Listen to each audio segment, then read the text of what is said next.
knock at your door and I'm serving like pizza. I got that ice, Italian Ritz. Bitch, I'm a family man like I'm P. These niggas be shortstops. Derek Jeter, knock a nigga out like I'm Vegeta. Yo, what's good, YouTube? It's your boy Ron back on another YouTube video for y'all day, man. And listen, man. Listen. Whoo, today's a very special day. You know what I'm saying? Well, at the time that I'm recording this, it's a special day. You know why? Of course you know why. You know what I'm saying? Look at the sweater. It's Thanksgiving. It's Thanksgiving Day. I want all y'all to have a wonderful, happy, great, and happy Thanksgiving. You know what I'm saying? Make sure y'all eat good and have a good time and spend good time with family. You know what I'm saying? Because today's a great holiday. It's great. I love it. I love that food, man. That food. Good Lord. Hey, man. I hope y'all have a great Thanksgiving. You know what I'm saying? And let me know how your Thanksgiving went in the comments down below. You know what I'm saying? Let me know how your Thanksgiving has went in the comments down below. Because I'm pretty sure when I upload this, Thanksgiving Day might be over. Yeah, it might be over. So yeah, let me know how it went down below, what y'all had to eat and all that stuff. You know what I'm saying? But hey, look. Let's on to the video. Well, on to the topic of the video. Y'all see the title. The Most Terrifying Sounds of World War I by Agent Smith. Requested by my man David Trasinski. Shout out to you, David. Appreciate it, bro. Keep them coming. Before we get to this video, like, comment, subscribe, hit that bell for post notifications, get notified when I post something. You know what I'm saying? And follow my IG and Snapchat and intro and outro. Follow my IG down below in the description. And it's in the description along with this original video. So go show Agent Smith voice production some love. You know what I'm saying? But I need more. This man got 10.8K. Shoot. Hey man, if I had 10.8K, I'll be amazing. That'll be amazing. But I need it. Roll the clip. I need it. But yeah, man. Without further ado, let's get into this video. Shall we? Put it in the basket. Let's get it.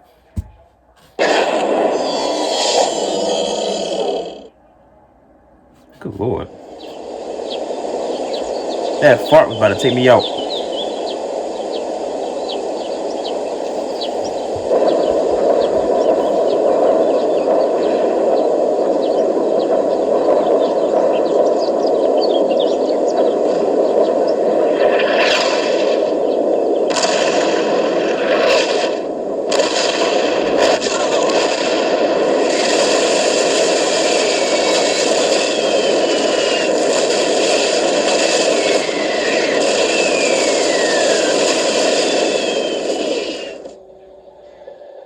Hey guys, I'm Liam Smith with Agent Smith Voice Productions, and in today's video, I'm going to talk about some of the most terrifying sounds of World War I. Why is he whispering? Beginning this list, we start off with probably, in my opinion, is one of the most chilling sounds, artillery bombardments. Throughout World War I, this devastating weapon dominated the battlefield on both sides. Its main purpose was to fire explosive-filled projectiles over large distances, and at a high rate of fire to destroy bunker fortifications and infantrymen. Field artillery consisted of cannons with flat trajectories firing calibers ranging from 7.5 to 8.4 centimeters. The use of artillery increased by the end of the war, particularly in Russia, Germany, and France. One of the most powerful mobile artillery guns utilized in the war was Big Bertha, a 420mm siege howitzer with a 42cm caliber barrel, which would fire projectiles with a weight of up to 1,785 pounds to a distance of 6 miles. The psychological effect artillery had on soldiers was immense, and this is what it sounded like on a World War I battlefield. That damn button is back. Of course, there's ads in his jump. Sorry, shoot. Our shells aren't enough. You Skip. can help. That's enough to make somebody deaf, ain't it? If you're right beside it, I would assume.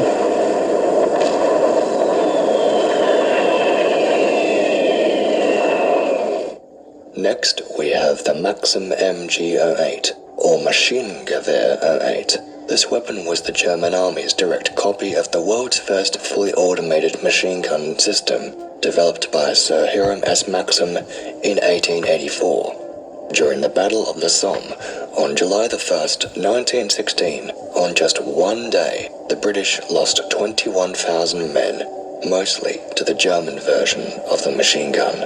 The gun used 250-round fabric belts of 7.92 times 57mm ammunition. Because sustained firing would lead to overheating, it was water-cooled, using a jacket around the barrel that held approximately 1 gallon of water. Sometimes soldiers would actually use the boiling water from the jacket for cooking or hot drinks. The practical range of the MG08 was estimated at some 2,200 yards, up to an extreme range of 4,000 yards. The maximum rate of fire for the weapon depended solely on the lock assembly used and averaged 500 to 600 rounds per minute. 500 rounds per minute.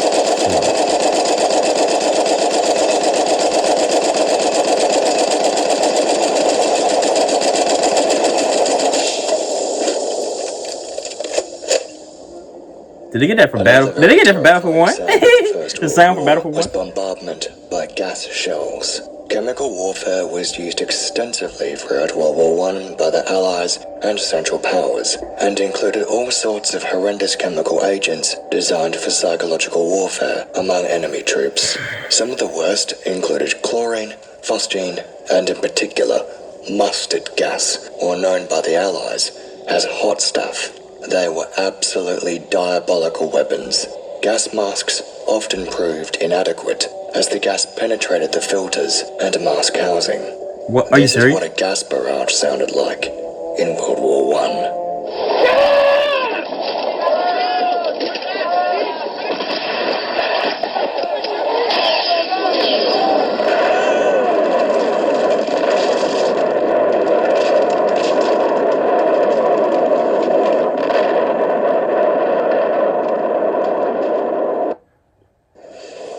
Base Come on now.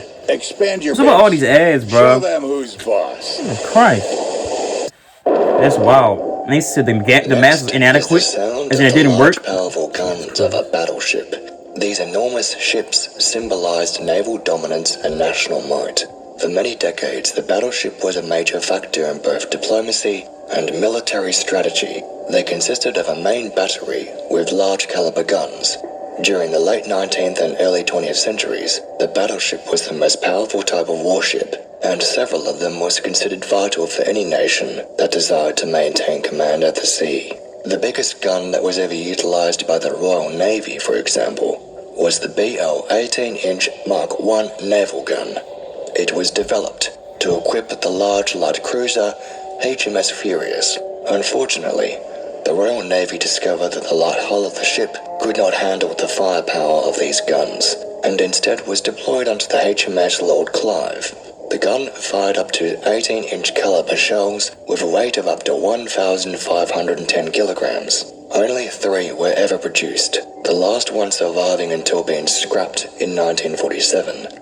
If you were at sea during World War I, this is the sound that you'd hear.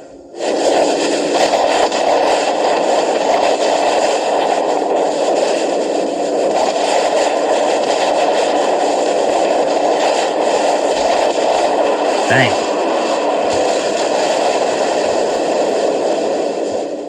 Finally, I finish off this list with armored vehicles, and one in particular, the tank.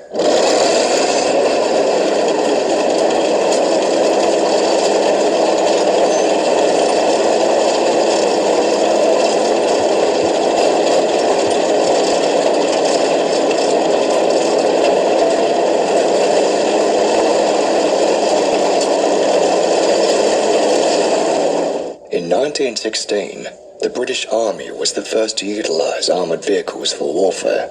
The largest tank to serve in World War I for the British was the Mark V, which had all the external features of the previous model, the Mark IV, but it included a more powerful drivetrain and transmission. It also introduced a multiple clutch system with 4 forward gears and 1 reverse. A more powerful 19-litre six-cylinder inline Ricardo engine was also installed, which produced 150 horsepower. The armament was two 6-pounder 57mm guns and four 7.7 Hotchkiss Mark 1 machine guns. The Mark V made its combat debut at the Battle of Hamel on July the 4th, 1918, where it successfully supported Australian troops in action. The maximum speed of the tank was a sluggish 8 kilometers per hour, but as you can see in the Battlefield 1 gameplay in the background, the developers had to crank up the speed to balance out the mechanics. Now you can imagine that if you're a German infantryman encountering this behemoth for the first time, it would have been very demoralizing indeed.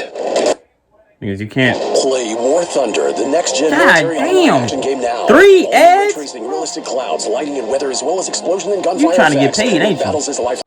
But yeah, you can't even stop them. You gotta have a rocket. They didn't even have rocket launchers in World War I. I mean, they had rockets. I believe they didn't have rocket launchers, but they had some sort of like rocket device or something like that.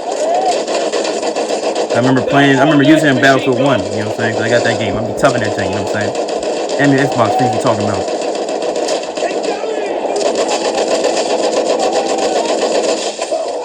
Guys, thank you so much as always for watching. I really enjoy making these videos. And don't forget to give us a like and to subscribe for more content. I would also like to thank my subscribers for your awesome and ongoing support for this channel. It really means the world to me. Liam Smith with Agent Smith Voice Productions. Until then, take it easy.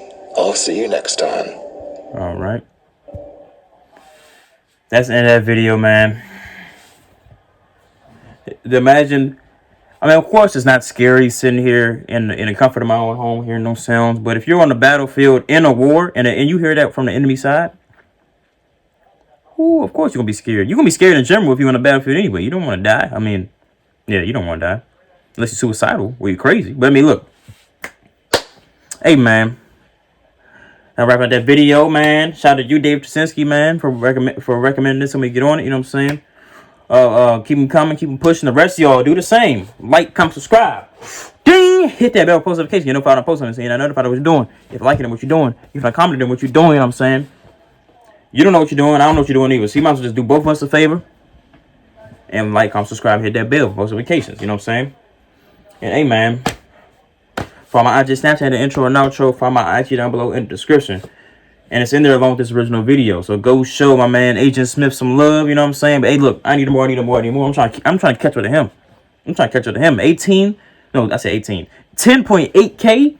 I need that. You know what I'm saying? But hey, we won't get there. Sure enough, we won't get there. But hey, man, I am gone.